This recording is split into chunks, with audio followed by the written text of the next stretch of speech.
Chers amis, je tenais à vous souhaiter un très chaleureux Shabbat Shalom et un très chaleureux Chanukah Sameach depuis Yerushalayim, Ira Kodesh, la ville sainte.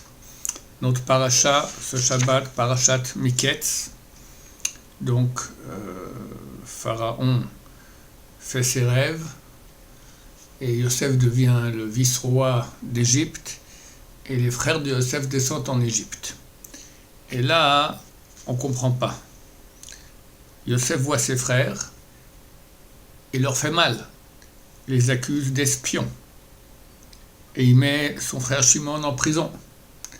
Après, il leur dit, je veux voir, si vous avez parlé de façon authentique, je veux voir votre petit frère dont vous parlez qui s'appelle Binyamin.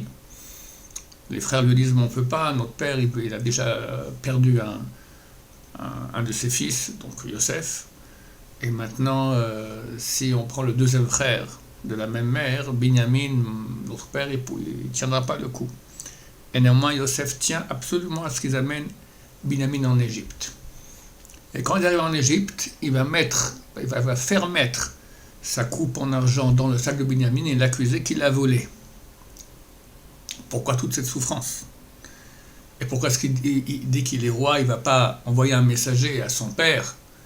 Papa, je suis Yosef, je suis le vice-roi d'Égypte, je suis vivant, et je suis resté un bon religieux, Ani Yosef. On va essayer d'expliquer un peu tout cela en quelques minutes.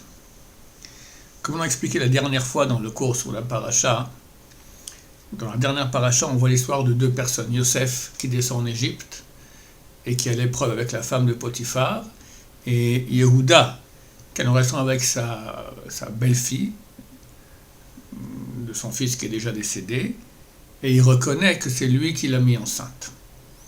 Ces deux personnages, Yehuda et Yosef, sont en fait à la base des deux grands Mashiach que nous attendons. Mashiach ben Yosef en premier et Mashiach ben David. David était le descendant direct de Yehuda. En fait, les frères de Yosef ne connaissaient pas ou voulaient ne pas reconnaître qu'il y avait une royauté autre que celle de Yehuda. Mashiach ben David que nous attendons, et pas Mashiach ben Yosef. Et Yosef leur raconte ses rêves, comme quoi tous se prosternent devant lui pour montrer que non, il est le roi. Et ça, ils n'ont pas accepté. Ils ont décidé de faire la chose la pire qu'il puisse y avoir, tuer un tzaddik, leur frère. Comment les frères de Yosef, le Shlach Kadosh écrit qu'ils étaient plus hauts que les anges. Les 12 frères correspondaient aux 12 combinaisons qu'on peut faire du nom de Dieu. Donc il y avait un degré extraordinaire. Comment ils ont fait une chose pareille? Tuer leur propre frère? Tout simplement, ils se sont dit, nous devons tout faire pour que Mashiach vienne. Maintenant, Yosef, il refuse la royauté de Yehuda. Mashiach ben David provient de Yehuda. Lui, il veut sa propre royauté. Pour lui-même, on ne peut pas accepter ça. Il va déranger, le Mashiach ne pourra pas venir, il y aura des problèmes. Donc pour le bien de l'humanité, pour le dévoilement de Dieu dans le monde comme il se doit, il fallait éliminer leur frère Yosef. Yosef qui deviendra vice-roi d'Égypte, toutes les souffrances qu'il a fait à ses frères, c'était justement pour réparer, leur faire accepter sa propre royauté, et qu'ils comprennent qu'il y a deux royautés pour que le Mashiach vienne. Mashiach ben Yosef, et ensuite Mashiach ben David. L'un prépare la venue de l'autre. Donc quand les frères arrivent en Égypte, ils les accusent d'être des espions, et son but c'est en fait qu'ils fassent tchouva, qu'ils commencent à réaliser que peut-être ils n'ont pas fait quelque chose de bien en vendant leur frère Yosef. Effectivement, leur réaction, elle dit, nous sommes coupables à cause de notre frère. C'est pour cela que vient ce malheur sur nous. Ils ont compris que ce n'est pas normal ce qui se passe ici. Certainement à cause du frère qu'ils ont vendu. Et puis après, Yosef leur demande d'amener le petit frère, Binyamin, et met la coupe en argent dans son sac et veut le garder comme esclave chez lui. Et là, Yehuda, donc le dirigeant de tous les frères, il montre à Yosef à quel point il protège et il veut garder en sécurité, il est prêt même à être esclave à sa place, du fils de Rachel, Binyamin. Par cela, il répare Eux, ils ont attaqué Yosef parce qu'il était le fils de Rachel et qu'il voulait une autre royauté.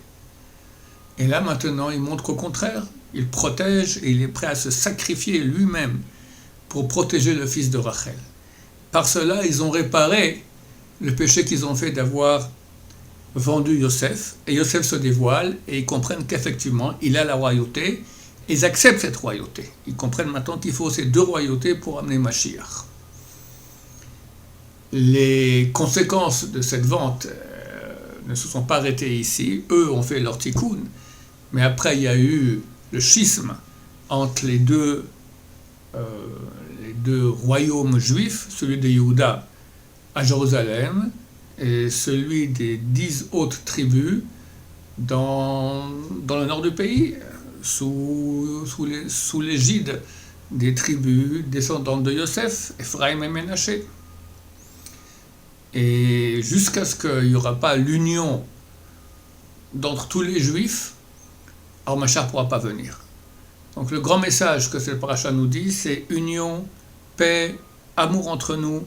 Même si on n'est pas d'accord, on a des pensées différentes, il faut néanmoins comprendre qu'on est tous descendants du même père, bien que pas de la même mère, mais on est une même famille et nous devons nous unir pour que Mashiach vienne Bezrat Hashem. Je vous souhaite à tous un Shabbat Shalom, plein d'union, plein de paix, plein de présence divine dans vos maisons. Amen va Amen. Shabbat Shalom ve Chanukah Sameach.